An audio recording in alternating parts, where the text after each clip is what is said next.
হিসাব পাল্টে যাচ্ছে পৃথিবীতে 7টি মহাদেশ আর 5টি মহাসাগরের। নতুন আরেকটি মহাসাগর তৈরি হতে চলেছে। ভূতাত্ত্বিকরা দেখেছেন মানুষের উৎপত্তি হয়েছে যে মহাদেশে, তার মাটির নিচে নতুন মহাসাগর তৈরির প্রক্রিয়া শুরু হয়েছে 2005 সালে। নতুন আরও একটি মহাসাগরের জায়গা পৃথিবীর বুকে হবে কোথায়, এ বিষয়টি বুঝতে হলে পৃথিবীর মানচিত্র সম্পর্কে ভালো ধারণা থাকতে হবে। আসলে পৃথিবীর ভূপৃষ্ঠ দেখতে যেরকম মনে হয়, অতীতে তেমন ছিল না। ভবিষ্যতে একই রকম থাকার সম্ভাবনা নেই।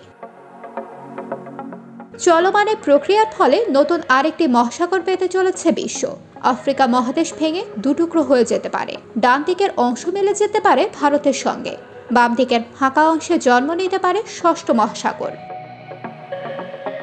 হর্ন অফ আফ্রিকার মাটির নিচে টেকটনিক প্লেটের মধ্যে পরিবর্তন ঘটতে শুরু করেছে।